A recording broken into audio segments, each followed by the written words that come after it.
Ter um sorriso bonito é o sonho de qualquer pessoa, até porque é uma das zonas do corpo mais expostas. Existem alguns procedimentos que o podem ajudar a conseguir o sorriso perfeito. Vamos saber tudo com o médico dentista André Moreira. Olá André, bem-vindo. Olá Pedro. O nosso sorriso é o nosso cartão de visita. É verdade, o sorriso é um dos fatores em que as pessoas mais reparam quando contactam com alguém que conhecem e, portanto, é um fator fundamental para a beleza. Nós temos aqui um grafismo que mostra exatamente isso, ou seja, aquilo em que nós reparamos quase metade das vezes é de facto no sorriso e só depois em outros aspectos como os olhos, o cabelo, o cheiro ou as roupas. Exatamente, portanto, além do cabelo, do cheiro, das roupas e dos olhos, grande parte das pessoas o que reparam quando conhecem alguém é no sorriso e, portanto, é importante, para a sua culinária, é importante, no fundo, conseguirmos ter alguns procedimentos que melhoram o sorriso. És muito procurado, no fundo, para tratar esta questão da estética dentária, da cosmética dentária. Quais são, assim, as situações mais frequentes que te aparecem no consultório? Nós, no fundo, temos dois tipos de procedimentos. Temos procedimentos puramente cosméticos, que, no fundo, visam, as pessoas procuram para destacar o sorriso, ou, como já falámos há pouco, de arte corporal dos piercings. E depois temos outro tipo de procedimentos, aí sim, procedimentos médico-dentários, realizados por médicos dentistas, que visam corrigir algumas anomalias, por exemplo, na forma, no tamanho, na cor dos dentes, e aí já são, no fundo, realizados por médicos dentistas para tentar, no fundo, atingir um sorriso mais harmonioso. Falaremos dessa vertente mais médica num outro programa, isso já está combinado, portanto não perca os próximos programas do Doutor Saúde.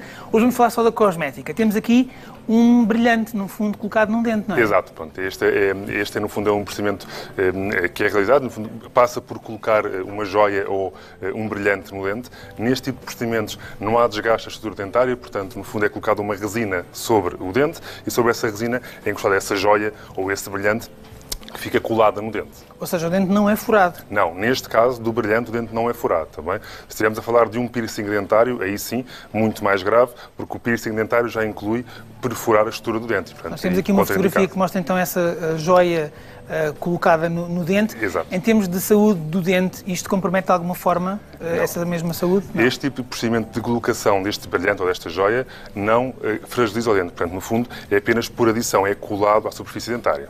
E é removível, ou seja, quando a pessoa decidir remover, remove sim. O brilhante e está tudo normal. Sim, facilmente consegue remover este brilhante, portanto o dente fica com o seu estado fica íntegro, sem qualquer tipo de complicação. Isto tem algum tipo de longevidade, ou seja, um brilhante destes que é colocado tem que ser retirado passado algum tempo ou vai ficando até ao dia que caia? Vai ficando, no momento que isto é influenciado também pelos alimentos que são mastigados, pelas bebidas que são ingeridas e, portanto, tudo isso influencia a longevidade deste brilhante, mas quando é removido, facilmente o dente volta ao seu estado original. E não há o perigo da pessoa, disto soltar e da pessoa, por exemplo, engolir o brilhante? Não há esse risco e, portanto, este é um procedimento que não é completamente, no fundo, inócuo, porque com a mastigação o brilhante, no fundo, pode descolar da superfície dentária e com os riscos associados, se for aspirado para a via respiratória ou se for deglutido para o sistema digestivo. O que pode, de facto, ser uma complicação menos agradável. Claro. Temos aqui uma coisa que eu confesso que nunca tinha ouvido falar, que são estas grades dentárias. São as grades ou grelhas dentárias. Já tinham ouvido falar disto, de grades dentárias? Não, pois. Que felizmente... É muito famoso nos Estados Unidos, pelo que eu ouvi dizer. Felizmente não são muito conhecidas em Portugal, mas nos Estados Unidos alguns cantores utilizam muito e, no fundo, são estruturas em metal que são removíveis, portanto a pessoa coloca e remove facilmente, em metal, em prata, em ouro. Algumas delas têm alguns diamantes colocados, algumas joias, e portanto que as pessoas utilizam, alguns cantores até de hip-hop utilizam para destacar o seu sorriso. São gostos. E isto é removível, ou seja, a pessoa pode colocar e tirar... Pode colocar e retirar quando quiser, com os riscos também associados. Portanto, também é um procedimento que não é inócuo. Portanto, há desgaste, pode haver desgaste da superfície dentária, também há sempre, no fundo, compressão na zona gengival e, portanto, pode levar a uma inflamação de gengiva.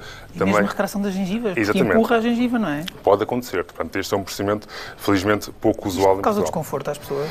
Calculo que sim. Calculo que sim. Bom, são opções. Temos aqui, de facto, agora um piercing na língua. Este tipo de objetos já são mais comuns, mas também não são isentos de riscos para a saúde oral, não é? Exatamente. Portanto, este é um procedimento que, felizmente, não é muito comum, também, porque este é, no fundo, uma estrutura metálica que é colocada, é perfurada a língua e é colocado o piercing. E, portanto, com muitos riscos associados. Portanto, isto acarreta riscos sérios para a saúde.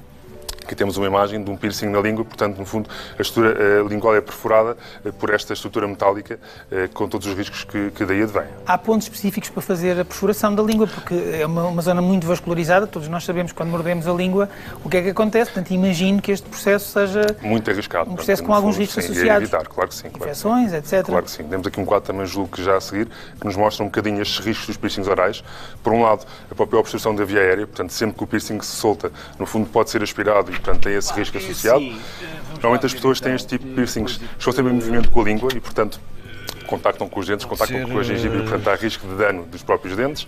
Há risco de infecção, devemos esquecer eu é assim, ou às 8h30, algumas bactérias e, portanto, o risco de infecção é elevado e interferem com a própria fala, com a mastigação, com a própria deglutição das pessoas que depois falo às 9h20. Este aspecto é um aspecto importante. Falámos aqui, de facto, de lesões mais diretas, mas se vocês vierem a essa hora... muito enervado, pode haver não sei, lesão dos nervos. Alterações da própria sensibilidade da língua, é melhor, porque assim tenho ali logo aquele período. A perfuração da língua pode lesar esses para nervos, falar e posso voltar. esses vasos, pode haver uma hemorragia também no ato da colocação.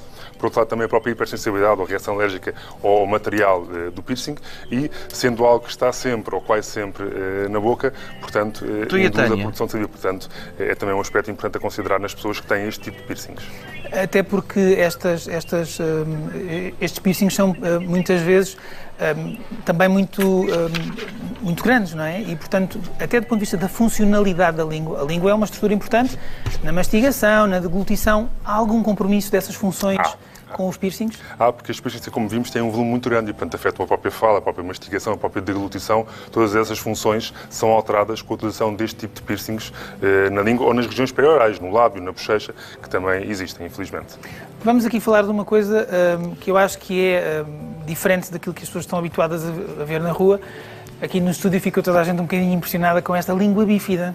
Infelizmente é pouco comum, mas no fundo isto é um procedimento em que se secciona a extremidade da língua, ficando com duas extremidades, digamos assim, com aspecto semelhante à língua de um réptil e que felizmente é pouco comum porque é um procedimento que acarreta sérios riscos, portanto, de infecção, de hemorragia, basta perceber que é uma língua muito vascularizada e, portanto, a secção da extremidade da língua tem esse risco de hemorragia, de infecção, mais uma vez, da mesma forma que os piercings, e portanto, é um procedimento que, felizmente, é pouco realizado.